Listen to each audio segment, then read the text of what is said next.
तो राजीव, आपका आकलन इतिहास के इस दूसरे सबसे बड़े 75 दिनों के इस संसदीय चुनाव को लेकर, क्योंकि 16 मार्च की घोषणा के बाद जिस तरह से मौसमी गर्मी बढ़ी, सियासी पारा, राजनीतिक बयानों का भी जिस तरह से चढ़ा, मंगलसूत्र, महंगाई, तमाम चीजों की बात हुई, संविधान तक आई, आरक्षण तक आई, लेकिन अब 18वीं लोकसभा के लिए चुनाव प्रचार थम चुका है। यानी 400 के बीजेपी के नारे के साथ शुरू हुआ ये चुनाव प्रचार कल विपक्ष या इंडिया गठबंधन के सरकार बनाने के दावों के साथ खत्म हुआ है। अब आपका आकलन बहुत जरूरी और विशेष तौर पर बहुत जरूरी है यह समझना, क्योंकि जमीन पर आप लगातार रहते हैं, जनता के बीच आप लगातार रहते हैं, किनके दावों में कितना दम आपको नजर आया?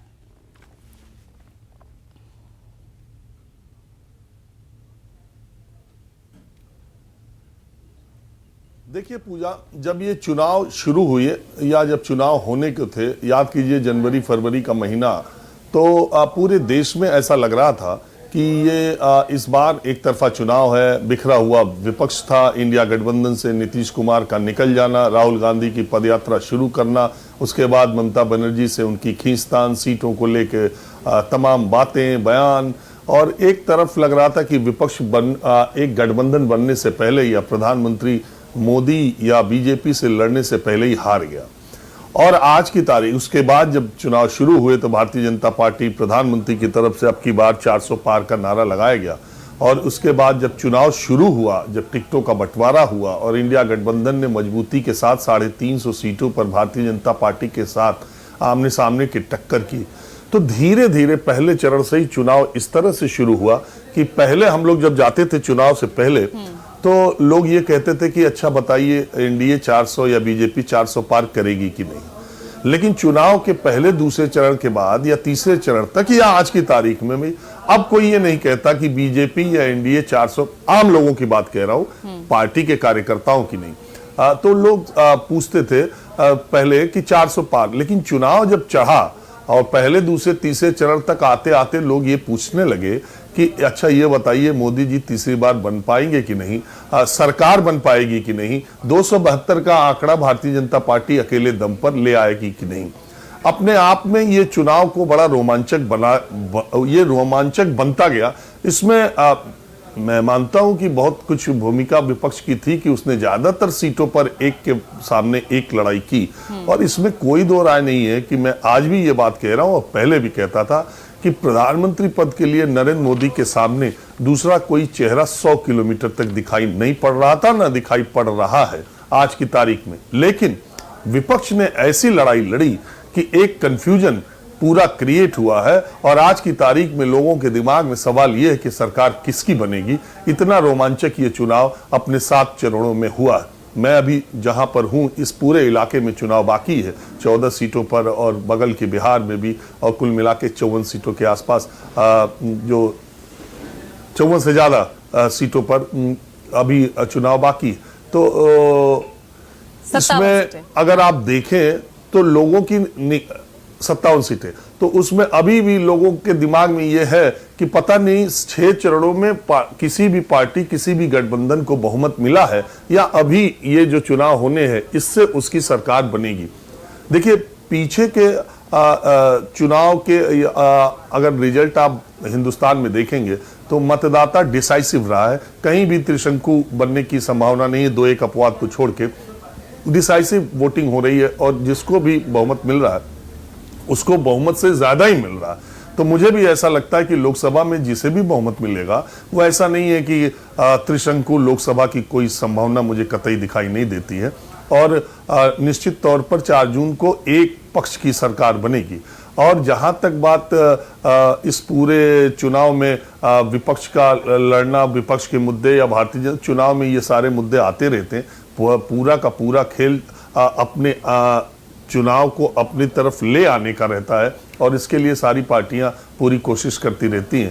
तो जैसा आपने कहा इतिहास का दूसरा बड़ा ये चुनाव है, तो इतिहास शायद 4 जून को बनेगा भी। किसी भी तरह की के परिणाम आए वो इतिहास ही अपने आप में होगा। लेकिन आज की तारीख में एक बात इस चुनाव में 1952 के बाद मुझे लगता है कि प्रधानमंत्री मोदी ने इस बीजेपी ने प्रधानमंत्री मोदी के इर्द गिर्द कमल का फूल या भारतीय जनता पार्टी कहीं पीछे छूट गई।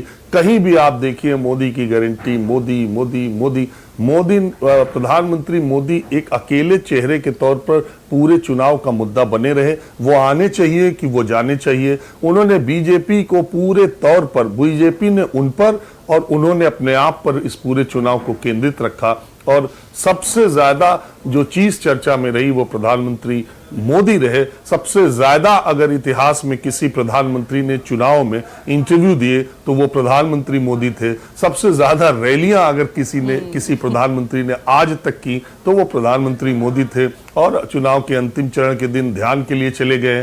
किसी प्रधानमंत्री ने चुनाव प्रचार खत्म होने के बाद सबसे ज्यादा ध्यान अगर लगाया तो वो भी प्रधानमंत्री मोदी हैं। कभी विवेकानंद रॉक पे जा रहे हैं, पिछली बार केदारनाथ गए थे। तो ये सब कुछ जो हुआ है वो इस चुनाव में, और हमारे जैसे लोगों के लिए और आप जैसे लोगों के लिए ये चुनाव बहुत इंटरेस्टिंग ये रहा कि इसमें इंटरेस्ट बना रहा, एक कौतूहल है और एक जानने की उत्सुकता है। देखिए, एक तरफा चुनाव जब होता है, देखने में नतीजा चाहे जो आए, देखने में अगर एक तरफा चुनाव होता है, अगर लड़ाई नहीं होती है तो फिर वो नीरसता आ जाती है। तो वो गेम, जब तक मैच रोमांचक ना हो तो देखने में कोई मजा नहीं आता। तो ये मैच बहुत रोमांचक था। एक बार डॉक्टर संजय सिंह, जो अमेठी के, मैं एक किस्से के साथ बात करता हूँ।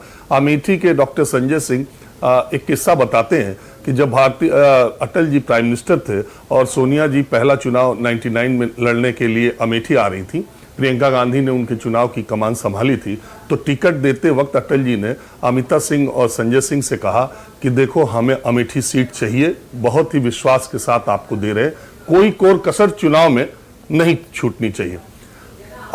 डॉक्टर संजय सिंह का गांधी खानदान से बहुत सैकड़ों साल का पुराना रिश्ता है और प्रियंका गांधी जब अमेठी का चुनाव संचालन के लिए अपनी मां के लिए वहां पर आई थी तो संजय सिंह ने बीजेपी के कार्यकर्ताओं को और सारे लोगों को जब इकट्ठा किया तो उन्होंने कहा कि प्रियंका के ऊपर कोई अटैक नहीं होना चाहिए। गांधी फैमिली मेरी फैमिली की तरह है और वो मेरी बेटी की तरह है। तो प्रियंका पर कोई भी पर्सनल अटैक या प्रियंका गांधी पर कोई अटैक नहीं होना चाहिए। तो खैर, वो बात आगे उनका ये कहना बातचीत में कहते हैं कि 99 का जो चुनाव था, एक तरफ सोनिया गांधी थी जो कि राजनीति में पदार्पण कर रही थी, दूसरी तरफ डॉक्टर संजय सिंह जो अमेठी के राजा थे, बीजेपी की सरकार थी। तो उन्होंने कहा वो चुनाव इस तरह लड़ा गया कि एक एक दिन में 3-3, 4-4 हेलीकॉप्टर आते थे। कभी प्रधानमंत्री आ रहे हैं, कभी राष्ट्रीय अध्यक्ष आ रहे हैं, कभी आडवाणी जी आ रहे हैं, कभी उमा भारती आ रही, कहीं सुषमा स्वराज आ रही, कहीं प्रमोद महाजन आ रहे। पूरे अमेठी में 3-3, 4-4 हेलीकॉप्टर रोज ही उतरते थे चुनाव के दौरान। तो चुनाव बहुत रोमांचक हो गया।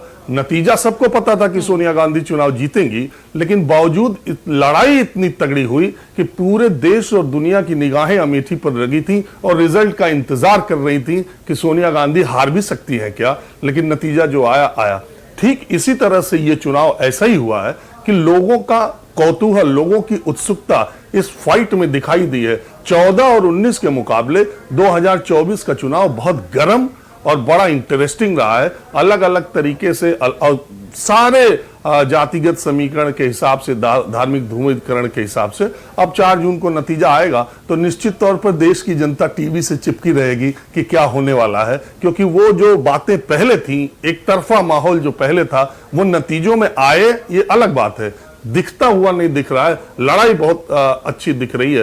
तो 4 जून को जनता भी इंतजार करेगी और हम लोग को भी बहुत उत्सुकता से इंतजार है कि जनता ने ईवीएम में बटन किसको दबाया।